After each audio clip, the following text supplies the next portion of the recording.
Hi everyone, I'm Ashwati Chanat with Mandala Arts. I am here today to have a little chat with Harini S. Raghavan, or Rini, who is a singer, violinist, composer, and sound engineer. And she's going to be performing this Friday at 7 p.m. CST as a part of our Mandala Makers Festival, along with some other wonderful performing artists.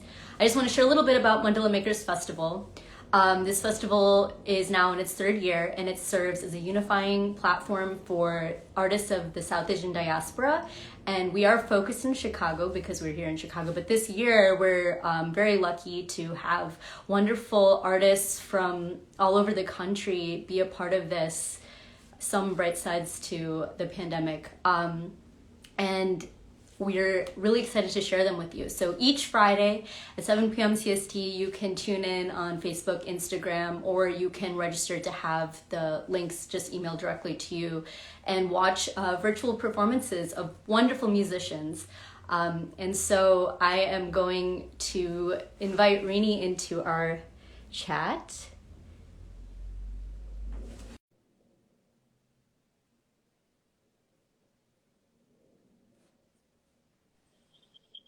Hi! Hi, Thank you so much for being here. How are you doing? I'm good. How are you? Doing okay. This is my first time doing this, so thank you for being here. Absolutely. So right now you're in New York. Well, actually, I'm in Colorado. I've like Oh, temporarily moved. I'm based in New York, but I've temporarily moved around during this pandemic because I had a baby last year, and I needed family to help me congratulations. out with the whole thing. Yeah, it's been very unsettling, Yeah. but we've been moving around a bit. I'm going to be in LA for another 6 months, and then eventually get back to New York, I guess, once gigs start up. You know how the whole gig economy has been affected by the pandemic and everything's Absolutely. remote right now. So everyone's just kind of functioning from wherever we are and doing all Right. these streaming gigs like we're doing for Mandala Arts. So yeah. That's crazy. That you've been moving around so much during all of this. Is it work that's taking you to these different locations, artistic Um, work? a little bit of artistic work, but mostly the artistic work has been remote. People have been mostly sending me stuff to record, and Right. it's more like working in my home studio. So I think the moving around has been more that you're so indoors and you just have family to look at, and Yeah, it's after a point it gets to you. You want to like move around and go outdoors, and absolutely. so LA is mostly because of the weather. Yes. The winter in Colorado is killing, and we're just indoors, and we're like, oh my God, okay, what do we do next? Nothing. We can't do anything. Just stay here. We can't go anywhere. So yeah, it's I think it's just to go out, experience good weather, get more creative ideas. Yeah, Creativity also I feel is stifled when you're just like quarantined and tell indoors, me about it. Yeah. trying to find inspiration. Absolutely. How is baby providing inspiration, maybe? In so many ways, you think you look at how humans learn every little thing and how they absorb things. And for me, also musically, my daughter just started singing Twinkle, Twinkle, Little Star. Well, she doesn't know the words yet. She's 18 months, so she can't form the words, but she just puts in random syllables and Oh my goodness. yeah, she makes it up. But yeah, it's so cool that she hits the notes and she just like keeps listening to something and she picks it up. And I'm like, wow, that's how humans are really like learning things, and that's how our brain functions. Yeah. Do you think what is she picking up musically? Do you notice these things about her? Like, is it the intonation? Is it the rhythm? Yeah, I think rhythm mostly. I think that's something that really fascinates her. Any sort of rhythm is like, okay, that's something I can really repeat. And something that's simple and repeatable, that's like how Yeah, rhymes are, typically, is something right. that really strikes her and she wants to keep. If it has repeated syllables, she'll like walk. If I say walk, walk, she'll say whoa, whoa. Something Oh, that repeats is always easier for her than like one complicated way. So that's interesting to like actually think about. definitely. Did you also grow up in a household with musicians? Well, my grandma was a musician. She sang and played the violin, just like Wow. me. And she was the one who taught me when I was 4 years old and made sure that I had my Carnatic music training back in Chennai and made sure I kind of followed through. Early in school, you're like, distracted, you have other things happening. Yeah, But she really like took me and my brother to like music classes. She made sure we went and attended and practiced at home, and she'll put absolutely. us up for presentations whenever she can and say, okay, sing. So yeah, I think all of that just really like got me grounded in Carnatic music. And she was such a big inspiration. And unfortunately, women of her generation, they never got as many opportunities to like go outside and Yeah. perform. So she wasn't a performer as such. So people would know her, but she was amazing. And she would compose Carnatic songs in at Wow. home. And like it is Wow. all like limited to her own world, but we all knew her. And like I think all of that was just so inspirational for me to kind of follow and do all that now. Absolutely. That's so interesting because, as a Carnatic student, you or a vocal student, you're learning composition, set things in the book, and there Yeah. isn't really, I mean, I didn't have many years of training, but I was not aware that I could be creating my own work, and to know that you got to observe that firsthand, that's so Yeah, beautiful. exactly. Like we learn all these great composers' songs, and the only place we knew of new music was film music. But seeing her create her own songs in these different ragams and all that, I was like, okay, wow, there is in everything there is something new that you can create, and that makes you feel so amazing that you've created something out of nothing. So that is what I actually like moved out of Chennai to pursue. I went to Berklee School of Music in Boston in Yeah. 2012, and that the whole point was just to meet everyone, learn how to create with everyone, learn how to work with people from other cultures and different musical backgrounds. And my whole project has been about that. Yes. I just wanted to mention there's some amazing people sending some lots of love for me in the comments. Thank you guys. Sorry I've not been addressing you, but I'm looking at all your comments and I'm reading it. Thank you so much. But yeah, like really like meeting people from around the world and connecting via music. I think I've just been so lucky to be able to create this and live in New York and have this project going. Absolutely. So what has it been like collaborating internationally during the pandemic? Has it been easier because everything's just virtual? Actually, yeah, in a way, like people are reaching across borders, and it's not about being located in a certain place. Right. And also, even within the US, it's like you get gigs from all over. Like Mandala Arts is based out of Chicago, but like I think people you don't have to think about logistics anymore, and you just reach out to artists, and it's easy to kind of create this remote virtual environment of artists. So yeah, in a way, I think it's been great that people are reaching out to collaborations and things are going on. And I think it also, creates this platform for us to, in the future, meet in person and actually have, something else going on. I really think our communities become tighter for sure. There's been so many people who've reached out, and we've all been like, okay, let's, do this together. And in the future, we will meet and, do this. So yeah, it's been amazing. It's been like kind of like a planning phase where, Absolutely. yeah. Yeah. So what is a collaboration on the horizon that you're really looking forward to? Well, I have a video that's coming up soon, next week, actually, March 10th. Yeah, It's going to be exclusive premiere on Rolling Stone India. And this one's called The Countdown. It was a collaboration with a Brooklyn-based hip-hop artist. His name is Jay Swiss. And I've played with him before in New York, live long ago before the pandemic. But this was very special because I kind of invited him into this series called Blue Carpet Sessions that I do with my band. We kind of, get into a small space and record different kind of things that we can. And this new series is inviting new artists. So this one's the second video in the series, and I'm releasing it on 10th, and it's about time and the countdown, but in a more positive way. With the pandemic, I know it can sound very dark, but we kind of wrote this at the beginning of the pandemic, so it's very interesting because at that point. I was also thinking about mortality, and I just had my baby, and thinking of so much about her life and my life, and the passage of time when I see her grow up. So I think this song kind of addresses everything in a positive way, that, every minute counts, and, live every minute, and, live it to the best, and think about everything in a very optimistic and positive way, because our time is finite. So, yeah, so I'm excited about the release of this one. That sounds wonderful. When you create collaborations such as this, do you usually go based on like the intersections of the musical styles, or are you more interested in the narrative that you're creating together? It's a little bit of both, because I think one of the styles, it needs to come together like aesthetically well, and also kind of create that narrative. So there needs to be a story that I'm trying to say in everything that I'm creating. And what I create then has to kind of come together in a very natural way.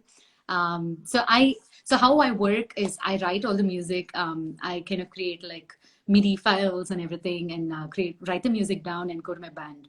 And then they bring everything to life, and then add their own, musicality and like solos and everything in, and then we take it to the next level. And then I bring in, I send this to artists that I collaborate with, and then they bring in their input, and we kind of play, jam together a little bit, and hear it out, and all of us have to be satisfied musically when something that we created is coming out. So yeah, we all kind of hear it and we're like, okay, this is it. Kind of goes back and forth, and yeah, finally we have a product. That's so cool. it's a great process, and I Yes. love the process. Yeah, but however, now everything is remote. It's all emails, and it's got to be back and forth. That's a little, but hopefully, yeah, we're coming to a better stage in this whole vaccination, and everything's coming. So hopefully things get better, and we can. Yes. Just being in that space with artists, and singing and jamming and talking about a song is just amazing. That's everything, right? That's why you do it. Exactly. Yeah, it's just like so exhilarating, and yeah, I miss playing live. I really do. Absolutely. Yeah. That's what. Yeah. This is tough right now. I have a question about composition. So I've heard a lot of, with Carnatic music being in not English most of the time. I don't think I've heard English Carnatic music. No. But how do you maybe tell those narratives through a melody or swaram or rhythm? Like how do you explore, storytelling? I think it's kind of a feeling, like ragams are, usually emotions, and they're all like historically been that, right? You use certain ragam for certain emotions, and setting it against this global sound and different Western elements, you still kind of get across a certain feeling. For example, I had this composition in Neelambari, which is more like a, talat, which is like a kids for babies, and it's like a lullaby, but it has its own kind of feel. So I think I also leave the interpretation a little bit to the audience when they listen to it. I do have a title for the song, and I'm saying, hey, this is what I convey. But I also kind of leave it to interpretation as what do you feel when you actually, listen to this song. Yes. And I feel like I really like artists who do that. Yes, lyrics are beautiful, and they can bring across, your message and all of that. But again, there are all these artists who do instrumental, just all these ethereal music, which leaves it to you, to your own world, and how you can listen to that music and absorb it into your world and create your own images. And it's like reading a book. You have all these images that are formed. Instead of watching a movie, you read the book, you visualize, and you do all of those things. So I think it's all like, I think, creatively trying to interpret the same words into music, and the pace of it, or the scale, the different sections, making it dark or light. We discuss all those things actually when we create it, and we say, okay, no, this needs a little bit more, we need to go here, this is kind of like the pinnacle of the song, this is where it needs to be like the highest, and dynamically it needs to be the highest, and then it kind of comes down and dies down, and this is where it goes. So it's almost like, some people have actually referred to one of my songs as a video game kind of thing. They're like, oh, it's like walking through a video game. This is a song called Chakra. And whenever my bassist listens to it, it's like walking through a video game. It's like walking through. I see all these different characters, and then all this, this climax thing comes, and eventually there I am at the end of the game. So yeah, You play video games? Do you agree with uh, this? I had as a kid, like in DOS. I don't even know if people remember those operating systems before Windows. There was some disk operating system called DOS. You wouldn't. But yeah, like really long ago, I used to like play, and then now a little bit. My husband plays. We have an Xbox. I did actually a video game sound design minor in Berklee, so I was very interested in the world of video games. Wow, that's so Yeah. interesting. So you do have this video game background. Oh Yeah, goodness. it was. Yeah. Oh wow, someone knows DOS there. Oh, there. Yeah, it was fun doing it because it's about, again, creating this real world inside a virtual world. Yeah. So you go in and you have to, and it has to keep changing also. You have to still, according to the person's ranking and how many points they have and which part of the video game they are. And the music also is like, it's linear, but then it has to keep building. And yeah, it's a very interesting way of thinking about music and sound. If there were Carnatic music in video games, that would be such an improvement. I'm sure there are one or two out there. Oh, someone's saying Tamil pesinga. I mean, speak in Tamil. So Tamil pesite. I don't speak them. I understand a little bit. Oh, you do? Okay. My family's Malayali, and Okay. I grew up around Bharatanatyam, so lots of, almost all commands were in. Oh, got it. Nice. Yeah, I'm excited for the show on Friday, along with the other artists, and I'm looking forward to the entire festival and all the lineup of artists. Thank you so much for being a part of it. It's an honor to have someone with your experience and vision just be a part of something that's very local, really. I mean, Mandala Makers Festival is supporting emerging Chicago artists when it's in person. So this year it is very special to have many of you be a part of it. Thank you. So thank you so much. And I know that the other artists who are also going to be performing for our Friday show, they're also, understanding how to navigate their Carnatic music upbringing, and it was also in their household. And so actually both Pavitra and Uma are playing with their dads. Oh, that's beautiful. Isn't it? It is. It's so good. And Pavitra is a Carnatic violinist and vocalist as well. So she also has some interesting ideas of considering her voice as being as as precise as the violin, Yeah. That's awesome. That's amazing. Yeah. Well, it's so nice to talk to you, and thank you for being here. And of course, yeah. I'm excited to hear you and your release next week. Absolutely. Thank you. Well, someone's saying, sing any song. Okay. Well, I can sing one line. Actually, I'm doing a special cover this Friday on this festival. It's three of my big inspirations. Of course, A.R. Rahman is one of them. And then there is Idan Reichel from Israel, and there's Ludovico Inardi. I can't sing his part, I guess. It'll be more instrumental. But part of that medley has a little bit of my favorite Rahman song. So I'm just going to sing one line of that.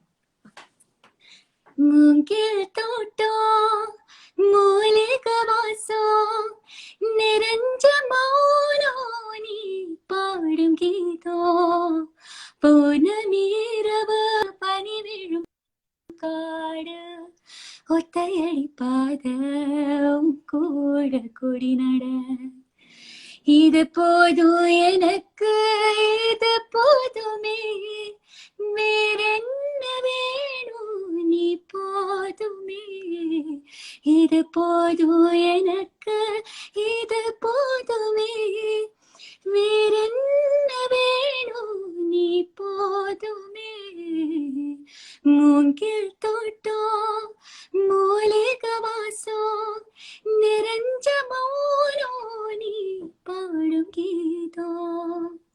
There you go. Beautiful. Thank you. Yeah, this is one of my favorite songs from the movie Cuddle. And did you watch the movie by any chance? I don't know that movie. Okay, it's a Tamil movie by Mani Ratnam, and Rahman was the composer for it. It came quite a while ago, I think 5 or 6 years ago. And incidentally, the singer for this song, her name is Harini, and she's one of the popular singers in South India. And actually, that's another name. My name is Harini, but it's like there's just so many singers Harini, and that's why I changed my name. Like, I see. So yeah, it's like you just get lost. And you know, I asked my mom, I was like, why did you name me Harini? And she's like, because it was a popular name then among everyone. And I was like, you shouldn't name me Harini then. Because like in my class in school, there were like 3 Harinis. In college, there were like 4 Harinis. So every time I've been called something else other than Harini and had a nickname because people just get confused. Well, you were definitely singular. Thank you so much. Okay. Thank you, everyone. You have so many fans and they love you so much. Oh, thank you so much, everyone. I'm so sorry I couldn't sing more, but I will be back for more IG live sessions, and I will sing Mango Showers, Dalapane, and everything else. We're running out of time today, so thank you so much for tuning in and listening to us. Do check out the festival on Friday. It's at 8:30 p.m. EST. And yes, you're what time would it be in India? EST. Do you know the IST time by any chance? I don't know. You don't know? Okay. I will post it on my profile. The IST time. So hopefully you guys can catch it Saturday morning India time. Whoever's in India, or if you're in the US, it's 8:30 p.m. EST, 7:30 p.m. CST. I'm in Mountain Time, so it's 6:30 p.m. Mountain Time and 5:30 PST. Everyone across the US, whoever's tuning in, please do watch the festival and do support Mandala Arts. Thank you so much again for having me on this. Thank you. Bye-bye. Bye, everyone. Bye.